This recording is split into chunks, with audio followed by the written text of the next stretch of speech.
Hello dear students, I Poonam Som welcome you all in our YouTube channel Sims Official. Today in this video we will start the chapter number 4 of geography, that is air. So let's start it. Hello students, so let's start the new topic, and the new topic is weather and climate. Is it going to rain today? Will it be bright and sunny today? क्या आज बारिश होगी या आज भी वैसे ही धूप रहेगी? Now, how many times have you heard this from anxious cricket fans speculating and the fate of a one-day match? कि आपने कई बार ऐसा सुना होगा, स्पेशली उन लोगों से जो क्रिकेट के फ़ैन होते हैं या वह दर्शक होते हैं, ठीक है, जब वो वनडे मैच को देखने जाते हैं तो वो उनके अपने अनुमान लगाते हैं. If we imagine our body to be a radio and the mind is its speaker.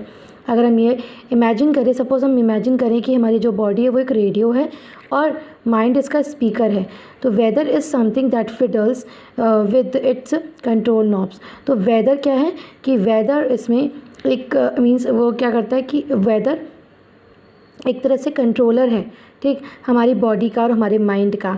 That always fiddles with its control knobs. जो अपने नॉब मीन्स क्या होते हैं, जो पेंच होते हैं, ठीक है, मीन्स बटन.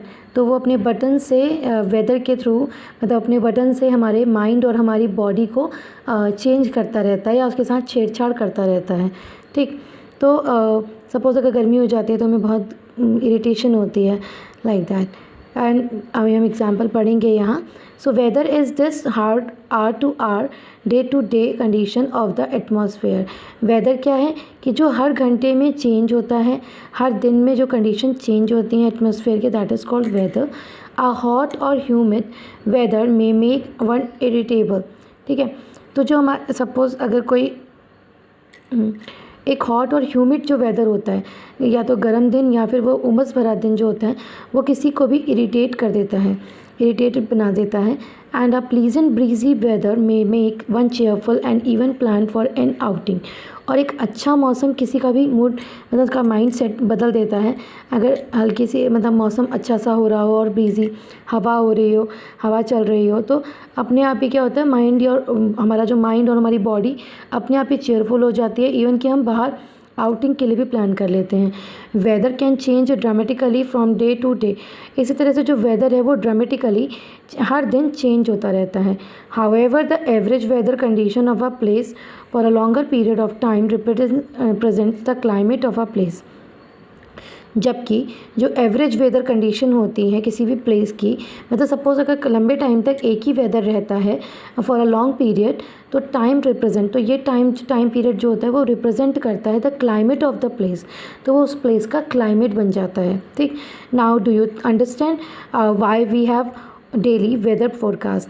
शायद अब आप समझ गए होंगे कि क्यों हमारे लिए हमेशा वेदर फोरकास्ट, हम डेली जो वेदर फोरकास्ट सुनते हैं वो इसीलिए होते हैं क्योंकि जो वेदर है वो टाइम टू टाइम चेंज होता रहता है. और अगर लंबे टाइम तक एक जगह जैसा वेदर रहता है, that is called the climate of the particular place. Got it. Now the next topic is temperature. The temperature you feel every day is the temperature of the atmosphere. आप जो temperature यानी कि जो तापमान आप feel करते हैं हर दिन, is the temperature of the atmosphere. वो एक्चुअली किसका टेम्परेचर होता है, एटमॉस्फेयर का, ठीक. The degree of hotness and the coldness of the air is known as temperature. जो हमारी एयर की जो डिग्री होती है, चाहे अगर वो गर्म हो, ठीक है, अगर उसकी गर्मी हो, अगर उसकी जो गर्मी है वो ज़्यादा बढ़ जाती है या ठंड ज़्यादा बढ़ जाती है, तो उसे टेम्परेचर कहा जाता है, ठीक.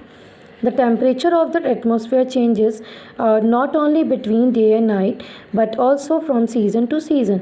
जो टेम्परेचर है वो सिर्फ सुबह और शाम या दिन और रात में नहीं चेंज होता, बल्कि वो सीज़न एक सीज़न से दूसरे सीज़न में भी चेंज होता है. लाइक दैट आप खुद ही ऑब्जर्व करते हो, जैसे summers are hotter than the winters. जैसे आप देखते हो कि समर्स में बहुत ज़्यादा गर्मी होती है और विंटर्स में ठंड होती है, ठीक.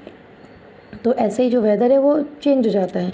An important factor that influences the distribution of temperature is insolation. Insolation is the incoming solar energy intercepted by the earth. एक और इम्पॉर्टेंट फैक्टर यानी कि तत्व है दैट इन्फ्लुएंस, जो प्रभाव डालता है the distribution of the temperature, temperature के डिस्ट्रीब्यूशन पर. एक और चीज़ है या एक और फैक्टर है जो प्रभाव डालता है, दैट इज़ इंसोलेशन। ठीक है, उसे कहा जाता है इंसोलेशन। तो और इंसोलेशन क्या है? Insolation is the incoming solar energy. Insolation क्या है? जो solar energy, incoming solar energy intercepted by the earth. और ये वो होती है जो सोलर एनर्जी जो हमें सूर्य से मिल रही है, सन से मिल रही है, ठीक है, उसे रोक लिया जाता है, उसे कैप्चर कर लिया जाता है बाय द अर्थ। तो ये हुआ insolation. That is means insolation is the incoming solar energy and that is intercepted by the earth. ठीक है, यानी कि सूर्य से आने वाली रोशनी, नहीं सॉरी रोशनी नहीं, तापमान, जिसे अर्थ अपने अकॉर्डिंग वहाँ पर उसे रोक लेती है। The amount of the insolation decreases from the equator towards the pole। तो जो इंसोलेशन का जो अमाउंट है, ठीक है, वो कम होता जाता है किसकी तरफ? इक्वेटर से बढ़ते हुए पोल की तरफ। अगर इक्वेटर से वह पोल की तरफ जब बढ़ता है नॉर्थ डायरेक्शन की तरफ, तो उसका जो टेम्परेचर मतलब जो आइसोलेशन है वो कम होता चला जाता है। ठीक, therefore the temperature decreases in the same manner. तो इसी तरह से जो टेम्परेचर है, तो इसी वजह से जो टेम्परेचर है वो ईजिली वो डिक्रीज़ होता चला जाता है, कम होता चला जाता है इसी सेम मैनर में।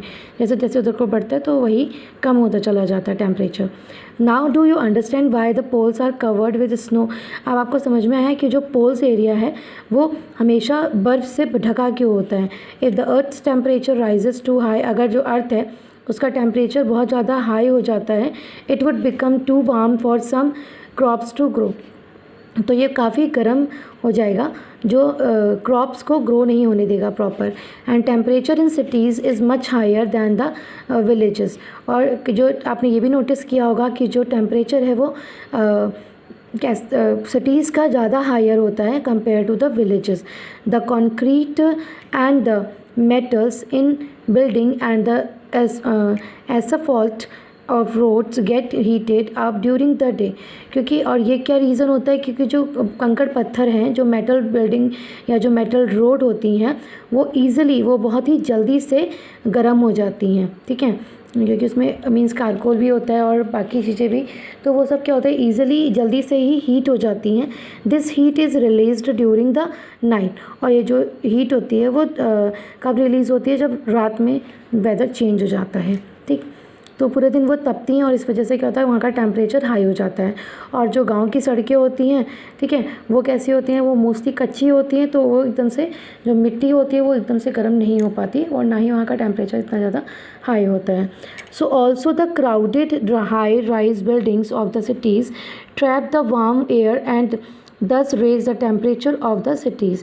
और इस तरह से जो वहाँ की एयर होती है वो कैसी हो जाती है? जो सिटीज़ क्राउडेड हाई, जो भीड़ भाड़ वाले जो इलाके होते हैं जहाँ पर काफ़ी ऊंची बिल्डिंग होती हैं, ठीक है, वहाँ क्या होता है, जो वार्म एयर है वो वहाँ के जो एटमॉस्फेयर में क्या हो जाता है, फिर हीट की वजह से जो एयर है वो भी वार्म हो जाती है and that raise the temperature. और इस वजह से सिटी का जो टेम्परेचर होता है वो बढ़ जाता है।